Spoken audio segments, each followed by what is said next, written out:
My question for you is that, one of the things, and I've mentioned this on the show before, is that has really gotten into my craw is that so many of the people who've supported Donald Trump, their success depends on him not doing so much of what he says he's going to do. Because let's face it, he was elected to tame inflation, but if you deport how many millions of people, that's going to jack up labor.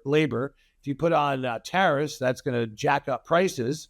And if you extend or even expand a tax cut, which is probably going to add 4 or 5 trillion to our already ballooning national debt, that's going to push up interest rates. So I don't understand how you can argue that you're going to reduce inflation when your policies are very pro-inflationary. If you don't believe me, just look at the world bond markets. When populism wins, bond rates go up for this very reason. So my question to you is, how much of what Donald Trump says he's going to do, can he get away with?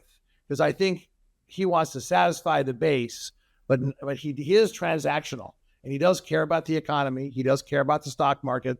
That's why, despite some of these clowns that he's put up to run his administration, he did take the time with Secretary of Treasury, because that's a very serious post. Unlike, people that are comically unqualified like Pete Hegseth and Dr. Oz, and the list goes on and on. But in any case, so what do you think he's going to do realistically, particularly with the deportations and the tariffs?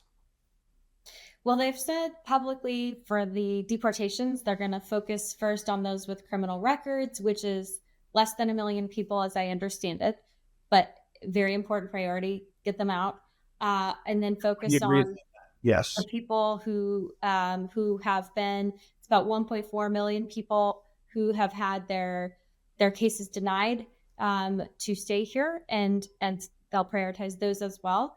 I mean, the argument about inflation is interesting because, as you point out, Barack Obama deported way more people. 2.1 million people. Trump was about 1.5. Those are the stats. Yeah, and yet we didn't have massive inflation under Obama.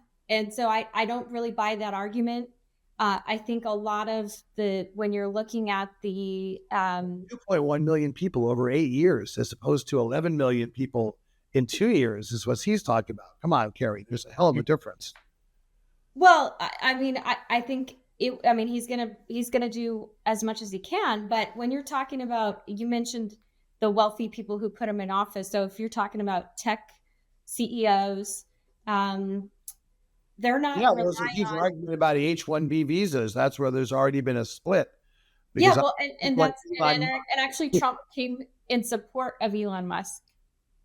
And the thing is, most of those people who you're talking about, the very wealthy tech workers and CEOs, they're not relying on cheap, low-skilled immigrant labor. So it's apples to oranges. So, but they're requiring immigrant labor, though.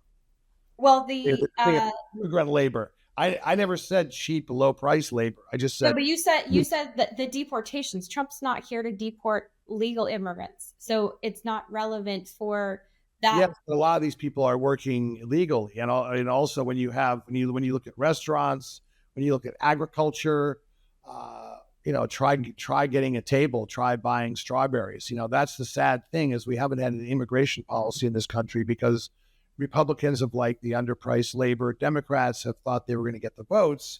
I think this last election proved that that's not the case, that they can't take these votes for granted. And particularly Latinos are very sensitive to overhyped culture wars because they tend to be more socially conservative.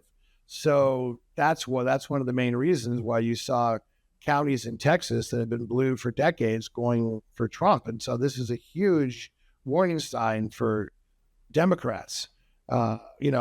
Every candidate overreads an election. Biden said he was going to be the next FDR when he won by 44,000 votes. Trump is saying he has a mandate. No, Mr. President-elect, you do not. It was prices, the border, and overheated culture wars. Mm-hmm. That's why you were elected. It was not because America thinks that we're ready for one-party Republican rule. Just remember what happened 20 years ago. Remember when Karl Rove said we were going to have the new Republican majority, and then 2 years later, Democrats got Congress, and 4 years later, Obama was elected by the largest margin since Bush Sr., and had a filibuster-proof majority in the Senate. So things will change very, very quickly. And so that's my other piece They of could, they could, don't but that leads me to overreach.